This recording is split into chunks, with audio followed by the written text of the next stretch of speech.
Shalom, selamat bertemu kembali sahabat-sahabat sekalian yang begitu setia di dalam Bible Study Online CK7 ini.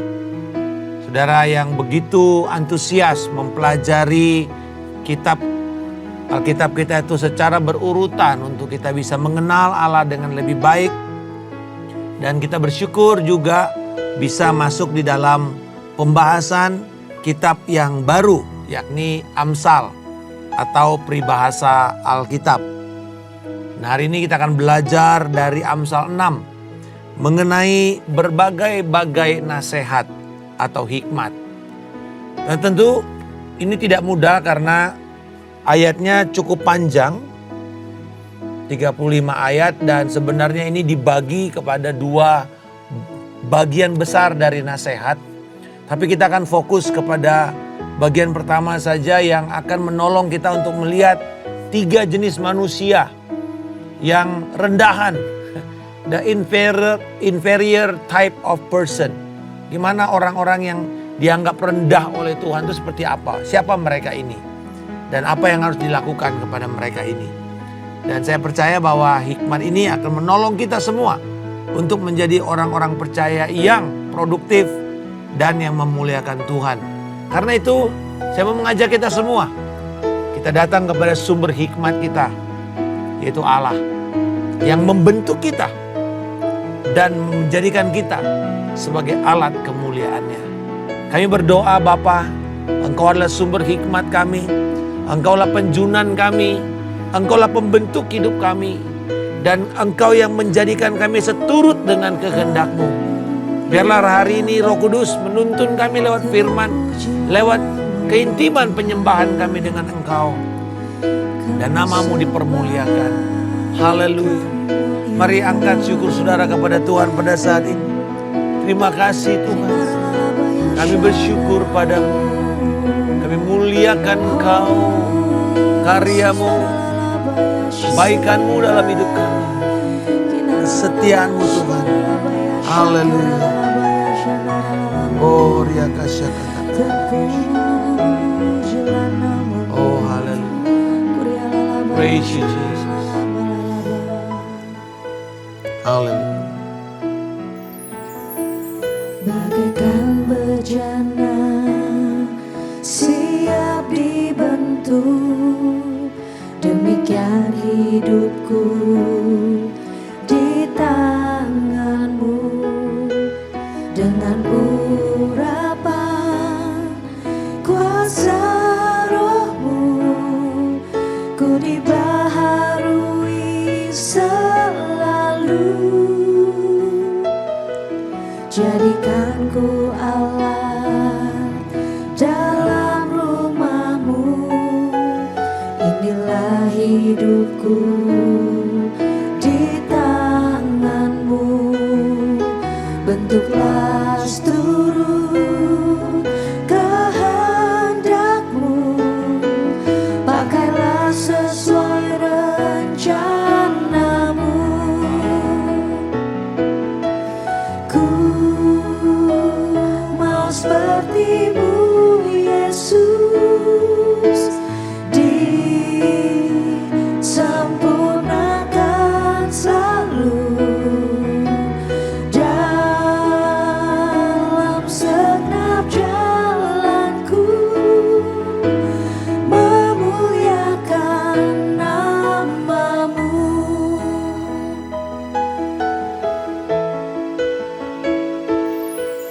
Bagaikan bejana siap dibentuk, demikian hidupku di tangan-Mu.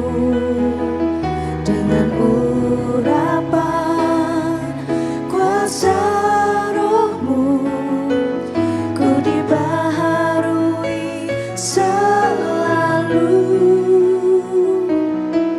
Jadikan ku Allah dalam rumah-Mu.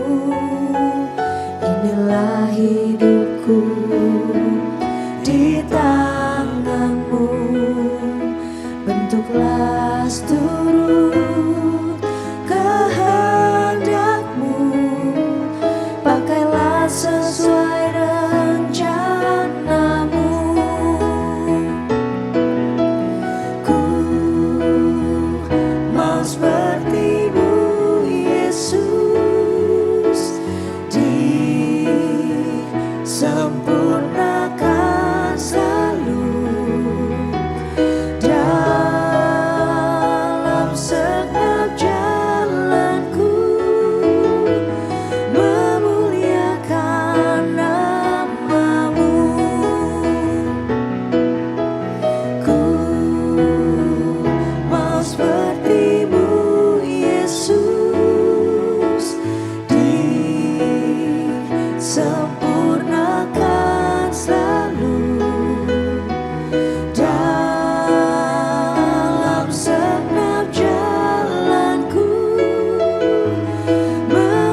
Hosana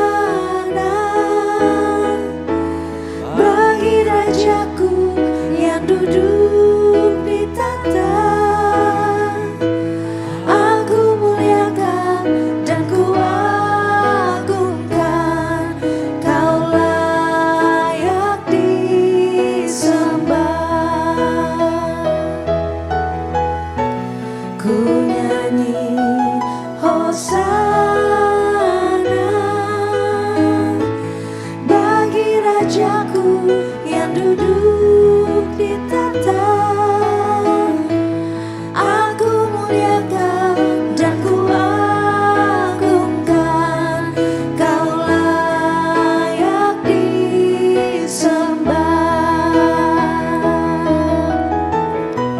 Ku nyanyi Hosana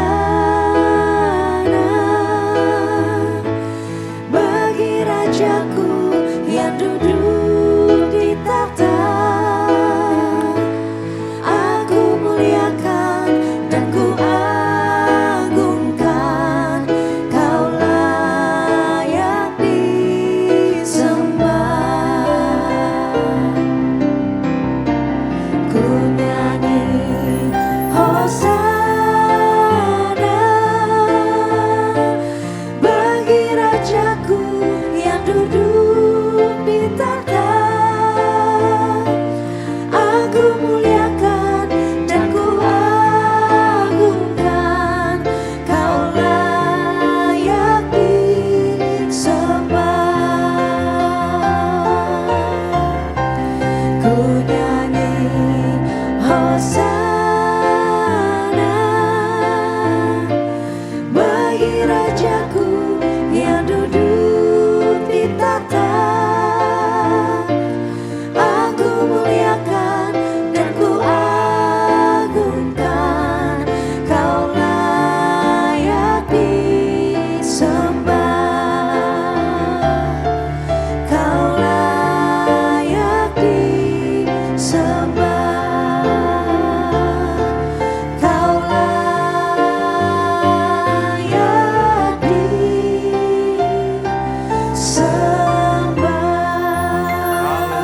Haleluya, haleluya. Kaulah yang layak kami muliakan dan kami sembah. Allah yang memberikan kepada kami firman kehidupan, mendewasakan kami, menjadikan kami terang yang memancar dan bersinar di tengah-tengah kegelapan dunia yang penuh dengan kebebalan dan kefasikan. Biarlah hikmat-Mu memancar dalam hidup kami Tuhan, lewat kehidupan yang diubahkan oleh firman-Mu senantiasa. Dalam nama Yesus kami berdoa. Amin. Sahabat sekalian, kitab Amsal di dalam yang sudah kita pelajari beberapa hari ini, dari pasal 1 sampai 10 itu adalah kumpulan Amsal pertama. Dan itu ditulis oleh Salomo, anak Daud, kepada anak-anaknya. Jadi ada kalanya dia menceritakan nasihat dari ayahnya, yaitu Daud, kepada, jadi dari nasihat opa kepada cucu. Jadi dalam pasal yang keempat. Tetapi juga kebanyakan adalah dia kepada anaknya. Dan Amsal pasal yang ke-6 ini berbagai-bagai nasihat, tapi sebenarnya ada dua bagian besar. 1 sampai 19, lalu kemudian 20 sampai dengan ayatnya yang ke-35.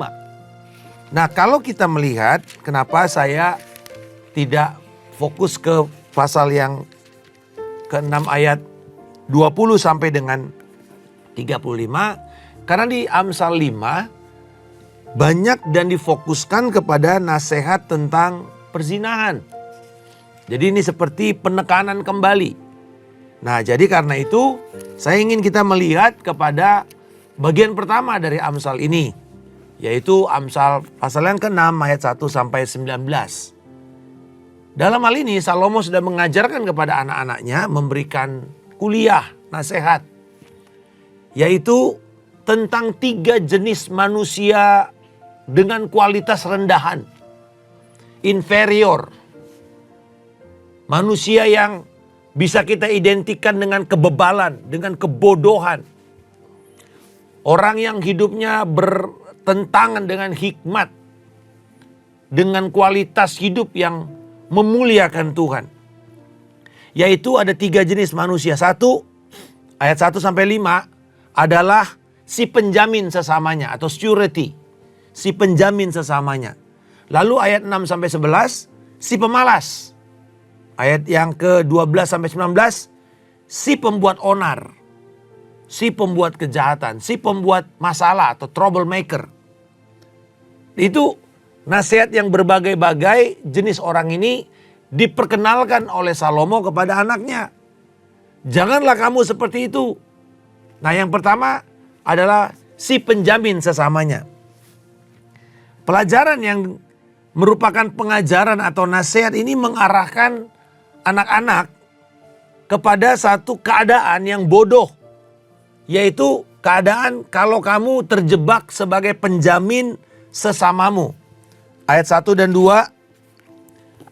Jika engkau menjadi penjamin bagi sesamamu dan membuat persetujuan dengan orang asing, dan engkau terjerat dalam perkataan mulutmu, tertangkap dalam perkataan mulutmu. Itu dia.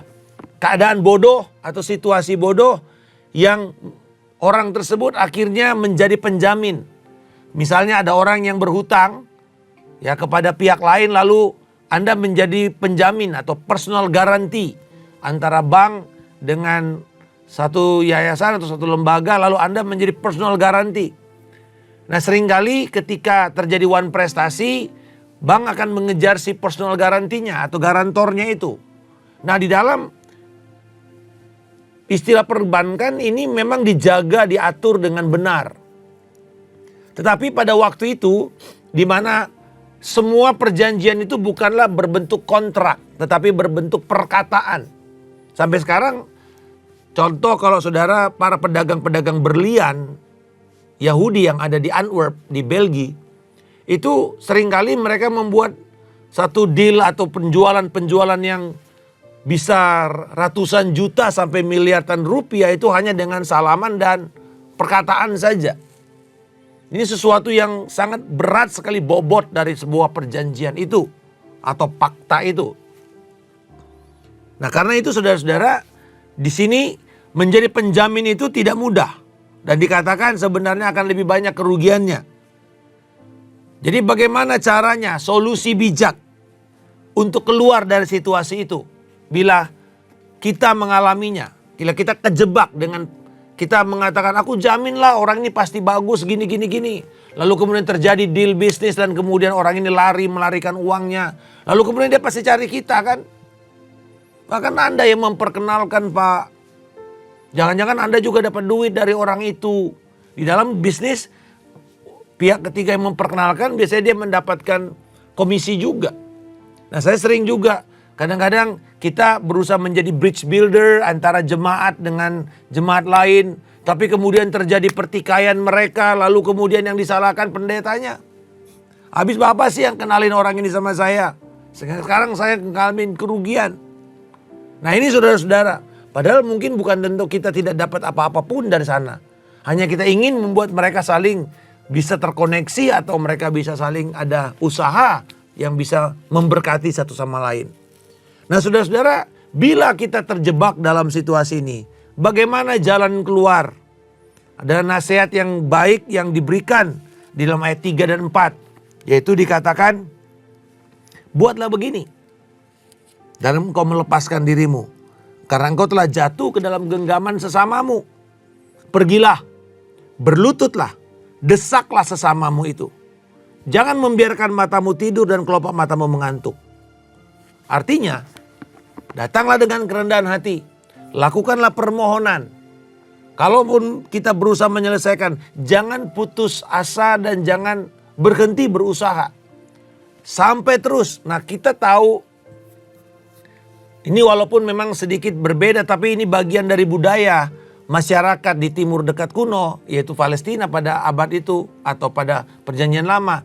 Itu seorang janda yang datang kepada hakim yang tidak adil itu. Tiap hari dia gedor rumahnya. Sampai hakim itu resah sendiri.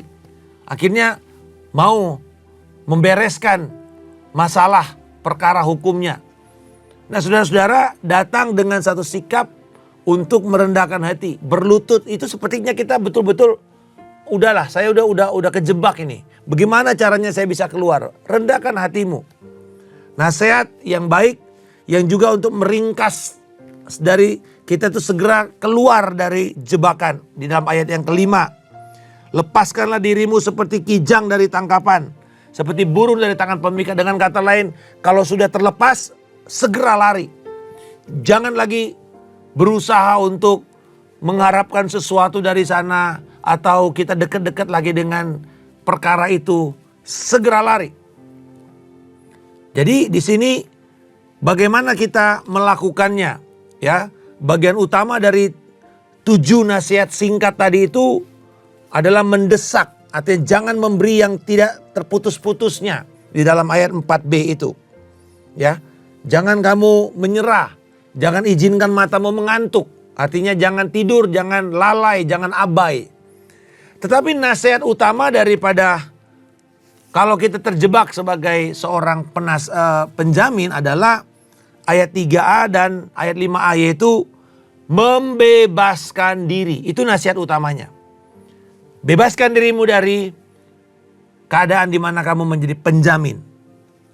Dan ini dikualifikasikan dengan nasihat-nasihat lain yang menjelaskan caranya tadi ya. Pergi telan kesombongan kita. Istilahnya bite your tongue, bite your pride, swallow your pride. Telan kesombongan kita. Hancurkan kebanggaan diri kita. Hancurkan kebencian terhadap sesama kita. Dan lakukan dengan segera. Dan jangan terlalu cepat untuk menyerah. Usahakan terus. Dan tidak bermalas-malasan. Nah, ketiga bagian ini dihubungkan dengan satu kata kunci di dalam Amsal ini, yaitu kata nakos atau terjerat. Dari ayat 2. Jikalau kamu terjerat. Jadi itu kondisinya. Kamu terjerat. Dan kemudian ada kata yakus, yaitu pemangsa. Dari ayat yang kelima. Hai pemalas, lepaskanlah dirimu seperti kijang dari tangan pemikat. Nah, di sini tangan pemikat sebenarnya diterjemahkan sebagai tangan pemangsa, predator. Dikatakan kalau kamu terjerat seperti burung terjerat di dalam jeratnya si pemangsa itu, maka kamu harus tahu bagaimana keluar dari sana. Mungkin kita abai sehingga kita lalai, lalu kita kejebak, terjerat, dan akuilah kesalahan kita itu. Nah saudara-saudara, kedua akar kata pemangsa dan terjerat ini, yaitu ada akar kata yakis atau dari Y, H dan S, syam, yang menghubungkan kata ini, dua kata ini. Jadi kalau di dalam bahasa Ibrani itu kata dasarnya itu kan semuanya huruf konsonan. Pembentuk kata-kata itu, misalnya kata tadi, kata terjerat dengan kata pemangsa itu sama unsur pembentuk kata dasarnya. Nah ternyata kata dasar ini terkait dengan kesimpulannya, yaitu tangan dan sesamamu manusia. Jadi di sini terjerat oleh pemangsa, di sini ada kata tangan dan sesamamu manusia. Lalu bagaimana caranya? Lepas. Serahkan dirimu.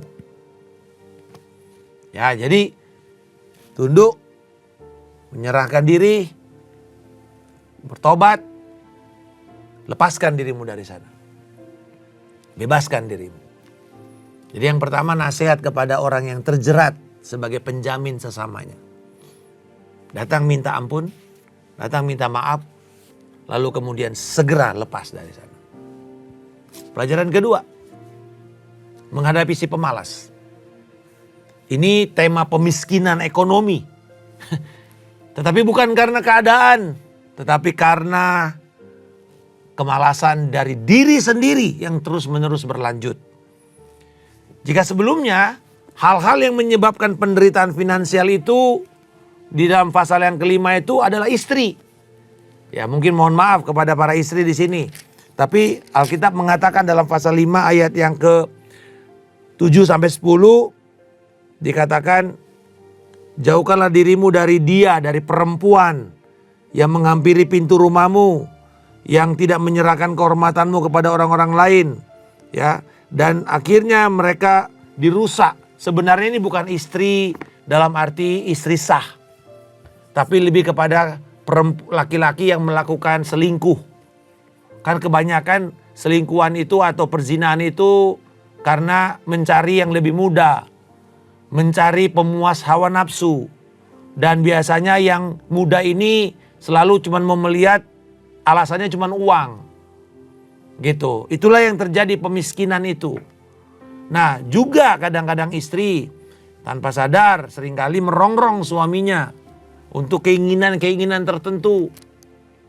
Sehingga akhirnya jatuhlah suaminya kepada dosa, apakah korupsi di kantor, mengambil uang, kadang-kadang untuk kepentingannya itu atau pemuasan keinginan istrinya dengan ancaman demi ancaman dari istri, ya, playing drama, sehingga akhirnya si suami mau gak mau mesti putar otak bagaimana caranya.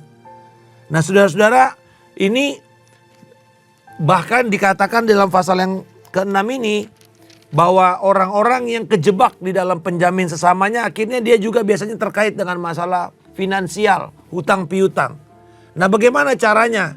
Dikatakan bahwa si pemalas ini dijelaskan di sini menentang semua aturan-aturan itu. Aturan-aturan yang untuk memberikan seseorang itu berkat.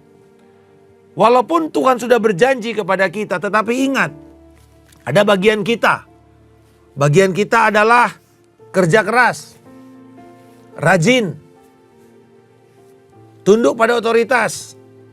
Dan dikatakan bahwa kalau kita melakukan itu dengan kerja keras, rajin, tunduk pada otoritas, sadar akan tanggung jawabnya, mengerti job description-nya dia, maka akan ada imbalan.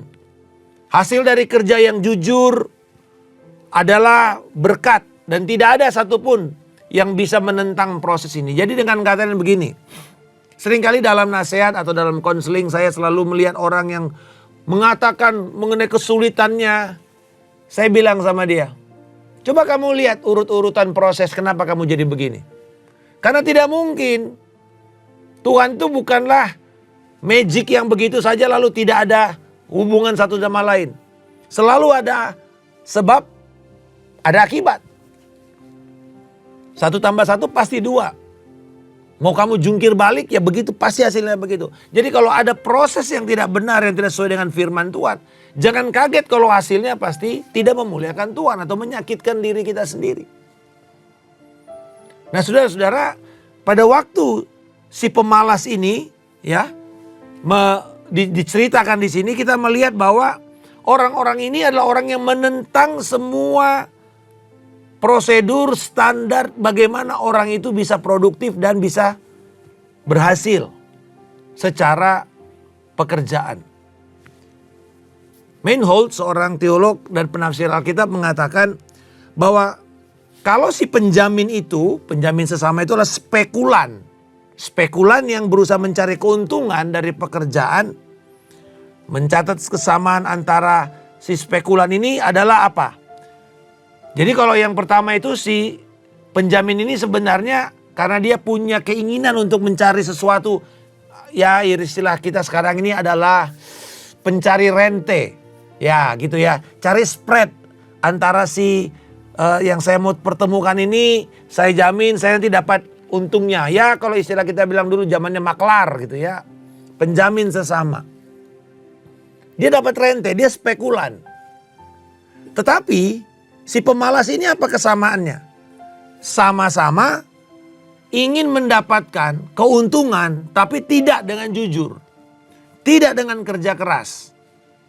Sesuatu yang mereka dapatkan dengan leha-leha. Nah, inilah si pemalas. Jadi kalau yang si penjamin itu spekulasi untuk keuntungan pribadi. Kalau si pemalas, spekulasi hidup yang tidak hati-hati. Jadi gini, saya coba deh, saya coba hari ini saya nggak kerja, saya nggak datang, saya nggak ngelapor ke kantor. Ya kan berspekulasi namanya itu. Saya coba kerjain sesuatu, terus salah input. Dia berspekulasi misalnya, karena dia males. Apa yang terjadi? Nah itu kira-kira, apakah hasilnya pasti baik atau pasti jelek? Kalau kita bilang, walaupun saya malas-malas keuntungan besar, kita sedang tidak bekerja dengan prosedur Allah. Itu namanya spekulasi. Itu namanya hoki. Alkitab tidak pernah mengajarkan tentang hoki. Orang hidup di dalam covenant relationship, perjanjian, ikat janji dengan Allah, dan ada proses. Firman itu tidak pernah bisa dibohongi. Kamu lawan firman itu selalu ada resikonya. Tetapi kalau kita misalnya malas-malas bisa kaya, itu namanya spekulasi. Dan di sini Allah menentang spekulasi. Jadi kita melihat bagaimana peringatan terhadap orang yang malas ini. Yaitu mengingatkan kita, kebalikan daripada malas apa? Tekun. Dan gaya hidup yang dikontraskan itu jelas sekali ya. Gaya hidup orang yang malas dengan orang yang rajin atau orang yang tekun. Nah kalau kita lihat, dikatakan diganti dengan kata, hai kamu pemalas. Apa yang dia katakan? Disuruh belajar dari binatang, saudara. Berarti si pemalas ini lebih rendah dari binatang.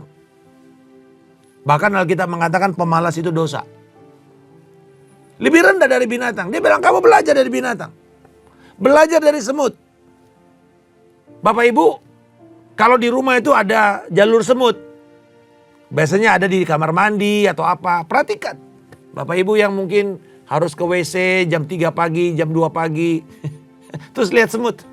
Gak pernah tuh dia berhenti gitu malas-malas duduk-duduk. Kumpul-kumpul di situ, daerah situ sendiri gitu. Gak ada tuh. Semut jalan aja terus. Jalan terus. Dia bekerja. Karena dia harus melayani ratunya, pimpinannya, rajanya. Nah, kita melihat di sini bahwa si semut itu dikatakan tidak ada pemimpin karena pemimpinnya ada di sarang. Tapi mereka rajin terus karena dia tahu ada otoritas, ada tanggung jawab, ada tugas. Dan kalau dia berhenti, rantainya tuh bisa berantakan. Ya. Jadi belajar kebijaksanaan, belajar ketekunan di dalam hidup kita seperti semut. Dan di sini ada kutuk terhadap kemalasan dan kebodohan itu. Bahwa si pemalas ini menjadi tidak berguna, tidak ada untungnya, berada jauh di bawah level binatang, dan akhirnya mesti ditegur dengan keras. Kesia-siaan ini dapat dilihat dari titik penghubungnya itu adalah tanda kesia-siaan itu dalam bentuk dikatakan kamu belajar dari semut, dan kalau kamu dikatakan tidak mau belajar, kamu akan miskin. Kamu akan miskin. Bahkan tidur-tiduran terus ya. Istilah kita mager gitu kan. Bolak-balik kayak engsel ya. Golek ke kanan, nanti golek ke kiri, gitu aja terus. Karena kadang-kadang main handphone di tempat tidur tanpa sadar udah 1 jam aja. Badan kita gak bergerak. Bangun sih udah bangun dari tempat tidur. Tapi gak bangkit. Karena mager lagi, duduk lagi di situ. Akhirnya udah kesiangan. Nah saudara tahu istilah early bird kalau kita biasanya kalau ada conference atau ada acara dan kita mesti beli tiket lebih dahulu dikasih harga murah. Kenapa dia bilang early bird? Karena burung yang pertama keluar pagi-pagi sekali itu dapat cacing yang segar. Nah saudara-saudara, orang yang keluar dengan rajin keluar, dia mendapatkan banyak kesempatan yang baik. Dikatakan mereka kerja selagi musim panas. Orang musim panas itu main-main, saudara. Itu waktunya libur, waktunya leha-leha, waktunya santai-santai, waktunya vakansi. Tapi justru mereka bilang mereka kerja di musim panas supaya ketika musim dingin datang, di mana tidak bisa punya kesempatan kita bekerja mengumpulkan, di situ kita bisa menikmati semua hasil kerja kita. Jadi di sini belajar jangan sebentar-sebentar mengantuk, bangun lagi. Ya kecuali saudara kena diabetes gampang ngantuk. Kalau enggak saudara, ayo kita bekerja dengan keras. Ya dikatakan datang kemiskinan menyerbu seperti tentara. Jadi poverty adalah akibat atau hasil akhir dari kemalasan. Itu sebabnya kekristenan itu salah satu yang dirubahnya itu adalah mengubah manusia yang malas menjadi giat. Paulus mengatakan giatlah engkau, rajinlah engkau, dan semua usahamu itu, jerih lelahmu tidak akan pernah sia-sia dalam Kristus. Bahkan ada perumpamaan Yesus tentang apa? Bahwa si hamba itu bergiat bekerja. Walaupun tuannya lagi pergi jauh, dia giat bekerja. Perumpamaan talenta itu, si pemalas itu mengubur talentanya. Walaupun kalau hitungan bisnis itu tetap masih balik modal saudara, nggak ada ruginya. Dia balikin lagi, dikasih 1.000, balik 1.000. Tapi buat Tuhan dikatakan kamu pemalas, kamu jahat, masuk ke neraka. Saudara-saudara perhatikan, ternyata Allah sangat membenci pemalas itu. Dan di Eropa ketika terjadi reformasi kekristenan, kota itu yang dulunya kotor, jorok seperti Geneva, itu di Swiss ya, di daerah atau di Paris bagian Prancis bagian selatan. Mereka itu setelah terjadi reformasi kekristenan abad ke-16, mereka keluar masing-masing pemilik toko tuh nyapu jalan, saudara. Saya masih ingat itu masih ada di daerah saya di Tapanuli Utara tahun 80-70. Kita keluar, pemilik toko keluar, sapu jalan. Masing-masing sapu, bersihin semuanya. Dan itu membuat, karena kita semua bertanggung jawab. Pagi-pagi, rajin pagi-pagi keluar semua. Setelah pulang dari gereja, doa pagi, mereka melakukan semua kegiatan itu. Ada yang ke sawah, ada yang di toko, dan saya melihat ada pertanggungjawaban. Mereka yang kerja keras. Dan yang ketiga yang terakhir, bukan cuma nasihat kepada si penjamin sesamanya yang spekulan ini. Yang kedua si pemalas, yang ketiga adalah si pembuat onar. Ini tentu sangat rendah sekali, bahkan dia menyebutkan nama pemberontak. Ya, dan 6 atau 7 perilaku yang tercela. Kita lihat di dalam ayat 12 sampai 15. Dikatakan dia tidak berguna, jahat, hidup dengan mulut penipu, mengedipkan matanya untuk memberi syarat. Artinya apa ya? Kayak orang nunjuk-nunjuk dengan kaki bukan dengan tangan, itu kan berarti nggak sopan. Gitu, mana gitu ya. Saudara kan ada tuh orang yang itu sono. Pakai mulut lagi nunjuknya. Tuh. Nih, Alkitab mengatakan, kamu orang rendahan, kamu pembuat onar, kamu akan bikin masalah. Lalu dikatakan hatinya mengandung tipu muslihat, jahat terus niat hatinya. Senantiasa merencanakan kejahatan dan menimbulkan pertengkaran. Lalu dikatakan itulah tiba-tiba sekonyong-konyong kamu dirembukkan. Jadi pasal ayat 15 itu hasil akhir dari 7 hal yang mereka kerjakan. Dan ini terkait dengan 7 hal yang Tuhan benci. Nanti terkait dengan orang ini ayat 16 sampai 19. 6 perkara ini yang dibenci Tuhan. Dan 7 membuat dia jijik dan muak. Itu kayak mau muntah rasanya. Itu apa dikatakan? Mata sombong, lidah dusta, tangan yang menumpahkan darah orang bersalah, hati yang membuat rencana jahat, lalu kemudian saksi dusta, lalu hal yang menimbulkan pertikaian atau sengketa, gosip, hoax, lalu memecah belah. 7 hal yang Tuhan benci. Dan Tuhan muak dengan hal itu. Dan itulah si pembuat onar itu, saudara. Jadi kita lihat di sini bahwa sifat dari hati orang itu yang dikatakan dalam Amsal 4 ayat 23, jagalah hatimu dari segala kuasa. Dari mana orang akan kelihatan? Dari ekspresi muka. Hati orang itu jahat atau tidak, lihat dari mukanya. Lihat dari matanya. Kadang-kadang muka ini masih bisa orang bilang poker face. Ya, kayak orang main poker gitu ya, main kartu mesti dingin mukanya. Supaya nggak ketahuan dia lagi senang atau dia lagi kartunya lagi buruk atau kartunya lagi bagus. Tapi nggak bisa yang dia nggak bisa ditipu itu mata, saudara. Itu sebabnya kalau saya melayani biasanya saya konseling, saya lihat matanya. Dia nggak mungkin bisa tipu. Itu jendela, dan Alkitab mengatakan hati orang itu akan keluar memancar dari matanya. Karena mata dan telinga ini adalah jendela dan pintu gateway untuk masuk dalam hati kita. Makanya hati-hati apa yang kita lihat dan apa yang kita dengar. Karena itu akan mempengaruhi hati kita. Lalu yang dari sini akan keluar dari mana? Dari mata, dari mulut, dari perilaku kita, dari kaki kita, dari tindakan-tindakan kita. Nah, saudara-saudara, jadi nasihat ini mengingatkan kita untuk adanya sebuah nasihat yang sangat penting, yaitu lepaskan dirimu dari konflik. Jangan mau terjerat ke dalam konflik-konflik yang akan menimbulkan pertikaian atau perang, saudara. Jadi dapatlah kita simpulkan di sini bahwa si pembuat onar itu mencakup orang-orang ini adalah siapa? Pengajar-pengajar sesat, para pemfitnah, orang-orang yang kejam, orang-orang sadis dan bengis, para pengkhianat. Itulah orang-orang yang si pembuat onar, troublemaker itu. Dan hari ini kita diberi nasihat untuk kita keluar dari kemalasan kita, bertobat dari kemalasan kita. Dan izinkan Kristus memberikan kita kekuatan untuk melakukan firman Tuhan. Jangan malas melakukan firman.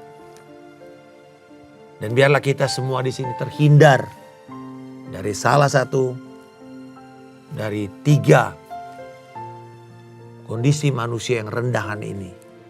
Agar kita hidup menjadi kesaksian. Kita hidup menjadi berkat. Tuhan Yesus memberkati kita semua. Kami berdoa, Bapa, tuntunlah kami. Terima kasih dengan hikmat-Mu ini. Jauhkanlah kami Tuhan menjadi penjamin sesama kami. Yang hidup dengan spekulasi demi spekulasi. Menjadi orang malas dan pembuat onar. Tapi hidup kami adalah hidup yang berkenan. Hidup yang rajin. Hidup yang bekerja giat bagi kemuliaan Tuhan. Dalam nama Tuhan Yesus Kristus kami berdoa dan mengucap syukur. Haleluya. Amin. Tuhan Yesus memberkati. Shalom.